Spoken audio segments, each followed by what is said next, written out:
Tracy from Tracy Ellen Art. Welcome to my channel. Um, Today we are going to try something a little bit different for me anyways. I know other people have done this before, but for me it's a little bit different. What I wanted to do was I wanted to do a Dutch pour, but I wanted to kind of use the um, full blowout versus leaving any negative space, and then having a split between a darker area and a lighter area. So one where there's a lot more color and one where there's a lot more white.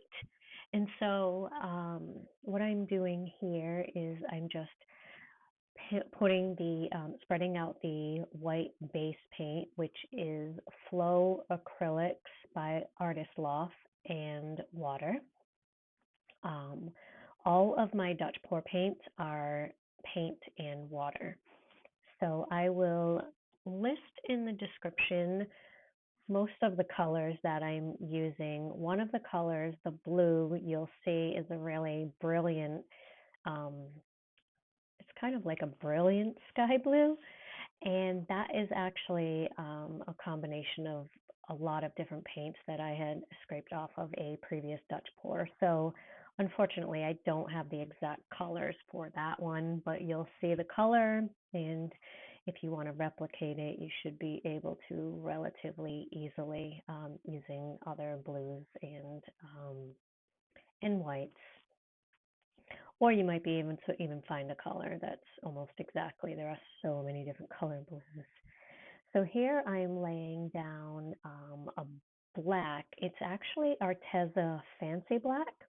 So it has a little bit of gold shimmer in it, and it's a really, really lovely color. And sometimes when it dries, it doesn't show the gold until after you've varnished or resined it.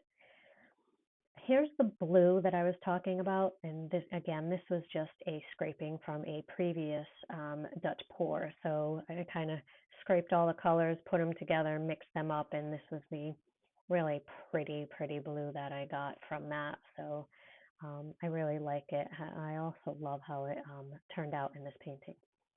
This is a bronze, and I will double check. I believe it's an Artist Loft bronze, though. Again, I will put it in the description of the video. This is a Arteza yellow. Again, just paint and water. And so I'm just adding. You'll see when this is done, there is a lot of blue on here versus the other colors. And probably if I were to do this again, I would put a little bit less blue and a little bit more of the other colors. But here's a Arteza copper that I'm adding in here.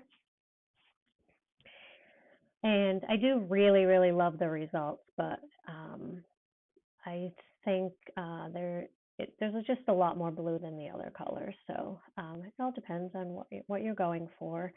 I wasn't going for any particular color composition in this painting, so I just really liked the combination of these colors, and I like how it turned out. So it all worked out well in the end. So now I'm just making sure all of my sides are covered, and that's just in case when I start blowing, I don't get all of the sides covered. I want to not have to touch up after I have some of that beautiful Dutch blow going over the sides and attaching to the sides, because it really looks pretty when you don't have to touch it up after the fact.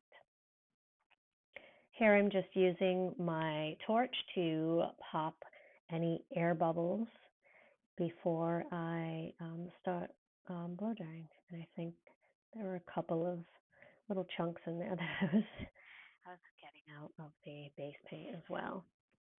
Okay, so here I'm going to blow the colors down first, blowing some of that white in for the contrast.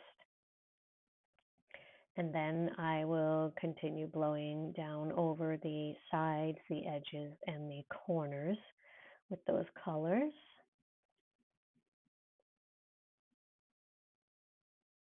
Again, these colors just blended so beautifully. They really, really are a very pretty combination of colors. And this is the first time I've used this blow dryer in a very long time. So I was pretty happy with the results considering I hadn't used it in a long time. I have a smaller one that I have been using most recently. Okay, so here I'm blowing the colors back up into that white negative space. Again, eliminating most of the negative space. That was my objective in this painting, to not have negative space, to just have that ripple and flow effect of the Dutch pour cover the full canvas. And here I'm just trying to eliminate any place where there's a lot of paint pooling, thick layers of paint, where sometimes I find if there's too much paint, it can either distort as it dries, or sometimes it can crack. It doesn't usually crack with a Dutch pour because with the water, the paint is thinner. So there's not a lot of cracking, but sometimes it can distort if there's too much paint left on the canvas. And I do always level my canvases before I stop pouring any paint on them. Usually I do tape the back of my canvases. I did not tape this one.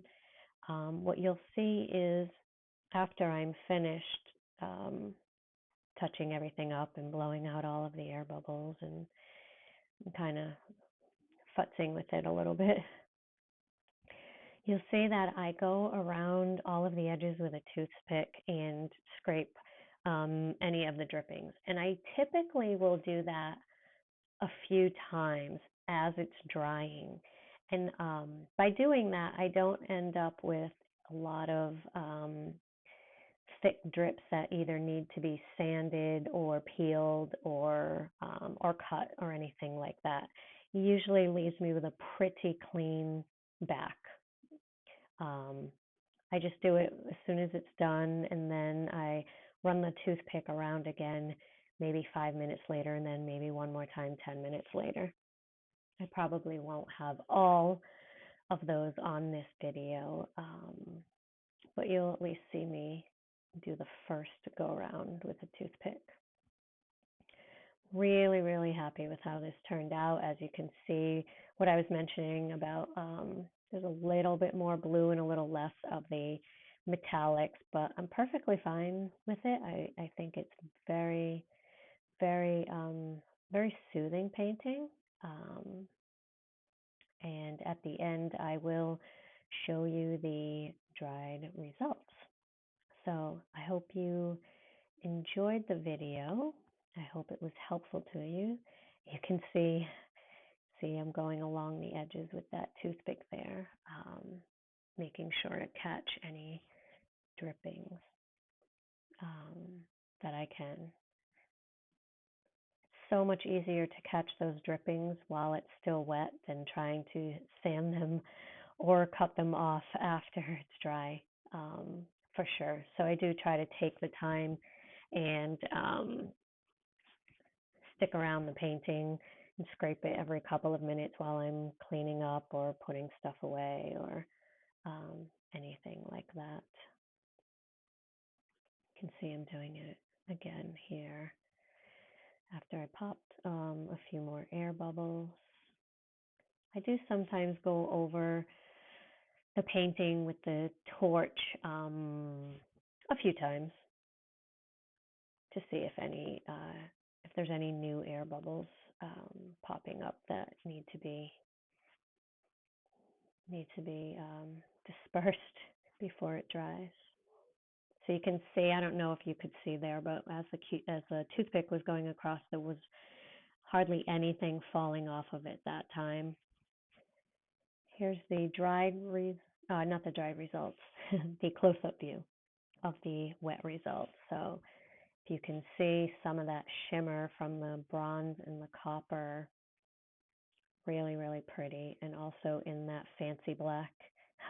I love the name of it, fancy black. I believe Arteza still makes that color. I haven't made it in a while. I haven't bought it in a while, but it's a really, really pretty color.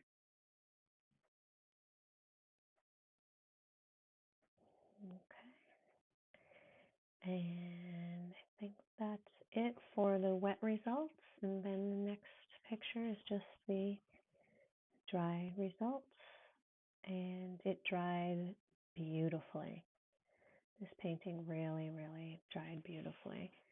It is a 16 by 20, so it's not a very large canvas um, by any stretch of the. So thanks everyone for watching, and I hope you enjoyed it, and don't forget to subscribe and like.